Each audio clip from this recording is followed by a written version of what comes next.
Everybody, and welcome back to another episode of 30 NSG. On today's show, we're going to be talking about Microsoft wants the Game Pass on PlayStation and Nintendo. Now, Tim Stewart, the CFO of Xbox, has announced plans for Microsoft to introduce Game Pass to every screen, such as longtime competitors PlayStation and Nintendo, as reported by VGC. Other potential screens include smart TVs, mobile devices, too, and the mobile gaming scene is often underestimated by casual players, and Microsoft Game Pass would certainly benefit from further mobility. TVs are more a niche area, but still convenient for sure. More of a niche area for TVs? Really? Interesting. Now, I've been saying for years on this podcast, on this show, in these morning streams, on my Let's Play streams, that Microsoft is not trying to compete with PlayStation for consoles. I said they're trying to get Game Pass on as many screens as possible. I keep getting pushback of people. This is before the Activision deal was even announced. This is before anything was announced. They said, there's no way they're going to let that happen. And I said, yes, they will. Okay, now this doesn't say they are, but I'm telling you, it's going to happen.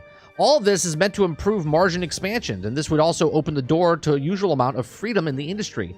It's possible that Microsoft availability would also prove to be some good offense against the competition either way. Naturally, name-dropping the competitors was surely a surprise. It's a gesture of good faith following the Activision deal as Microsoft continues to build as much trust as possible.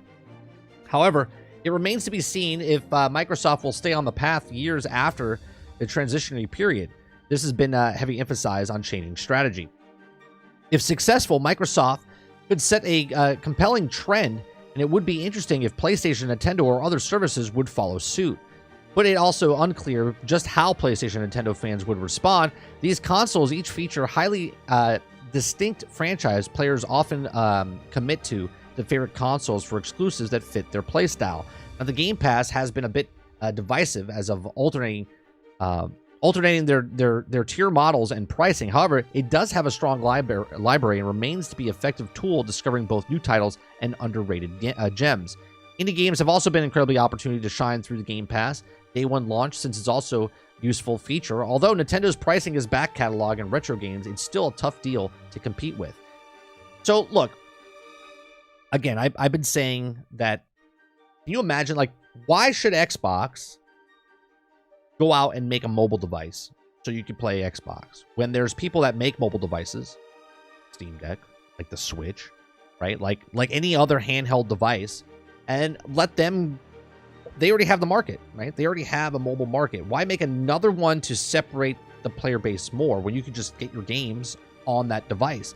Now, what's even better is, sure, you could make your games and put them on like Nintendo, right? But if you just get Game Pass, okay, and you put Game Pass on the Switch, put Game Pass on those other devices, if you put Game Pass on PlayStation, and then you, just like Ubisoft Plus, right? You could get Ubisoft Plus and EA Play on other consoles.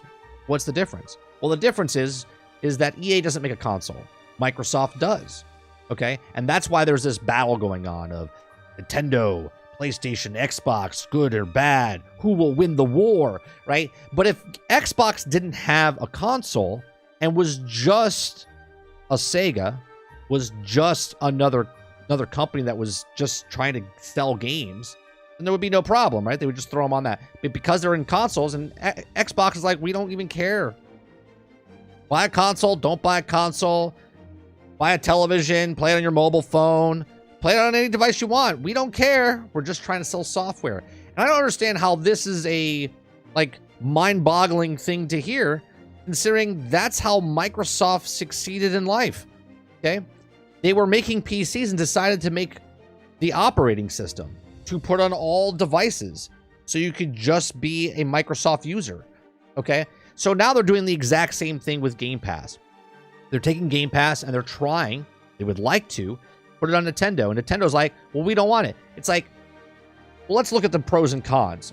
Okay, that people buy Nintendo Switch because they want Nintendo. They want Mario, they want Zelda, and they can get that if they buy a Switch.